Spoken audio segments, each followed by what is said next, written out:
एक साल बीत चुका था। ढोलकपुर वापस शांत था। गांव के लोग फिर से खुशी से जीने लगे थे।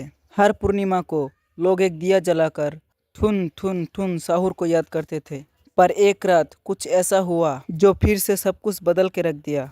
लाशें फिर से मिलने लगी। हर 2 दिन बाद किसी न किसी के घर के सामने एक कटी हुई लाश पड़ी होती। गांव फिर से कांप उठा। एक दिन सब लोग महाराज के पास पहुंचते हैं और रो रो कर गांव की घटना के बारे में बताते हैं। रात को महाराज 2 सेनापतियों से कहते हैं, जाओ और खोजो इस कांड के पीछे कौन है। लेकिन सुबह सिर्फ उनकी लाशें लौट कर आई। एक का सिर था ही नहीं, दूसरे का पैर काट चुके थे। महाराज समझ गए कुछ तो लौट आया है, कुछ जो सिर्फ मौत का खेल खेल रहा है। और फिर कहते हैं, अब इस मौत का सामना मुझे ही करना होगा।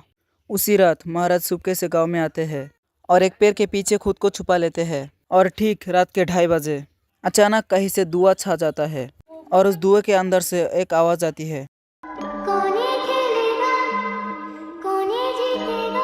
और फिर धुएं के बीच से निकलती है एक गुड़िया, गोल आंखें, एक बेजान सी मुस्कान, लेकिन चेहरा मौत का पैगाम। वो गुड़िया एक घर के गेट तक जाता है और बच्चों जैसा एक गाना गाने लगती है। उसकी गाने की आवाज सुनकर एक आदमी बाहर आता है और अगले ही पल वो गुड़िया उसका सिर चबा जाती है।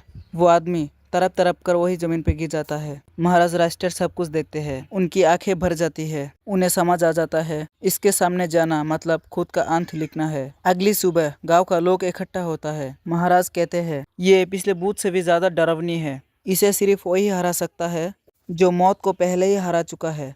और फिर एक पूर्णिमा की रात सब लोग दिया जलाकर पुकारते हैं, आप वापस आइए, आपके बिना ये गांव जिंदा तो है पर जीने जैसा नहीं। तभी एक आवाज गूंजती है, ठुम ठुम ठुम ठुम ठुम ठुम ठुम ठुम साहुर। और उसी दिया की आग से एक जलता हुआ पेड़ बनने लगता है और उसी पेड़ में से ठुन ठुन ठुन साहुर निकलता है। तभी फिर से वही धुआं छा जाता है और उसके साथ ही एक आवाज। सब लोग घुटने के बल गिर जाता है और कांपती आवाज में बोलते हैं, हमें बचाइए, वो आ गई है। ठुन ठुन ठुन साहुर एक जोरदार जाम करती है और सीधा उस धुएं में घुस जाता है और शुरू होती है एक आखिरी जंग। ठुन ठुन ठुन साहुर और गुड़िया की। जमीन कांपने लगती है, आसमान से बिजली गिरती है और जब धुआं हटता है तो दिखाई देता है गुड़िया बिखर चुकी थी, हाथ अलग, पैर अलग, सिर अलग। और तब से गांव में फिर से एक नई सुबह हुई। महाराज मुस्कुराए, गांव वाले जीने लगे। उस दिन के बाद ठुन ठुन ठुन साहुर सिर्फ एक बूथ नहीं रहा, गांव का रक्षक बन गया। लेकिन उसी रात कुछ ऐसा हुआ जो किसी को भी पता नहीं चला। गुड़िया का सिर, हाथ, पैर अपने आप जुड़ने लगे थे और फिर वो वहां से चली गई। तो दोस्तों, अगर आप लोग देखना चाहते हैं पीहू वर्सेस गुड़िया तो इस वीडियो को 1 लाख लाइक्स तक पहुंचा दो।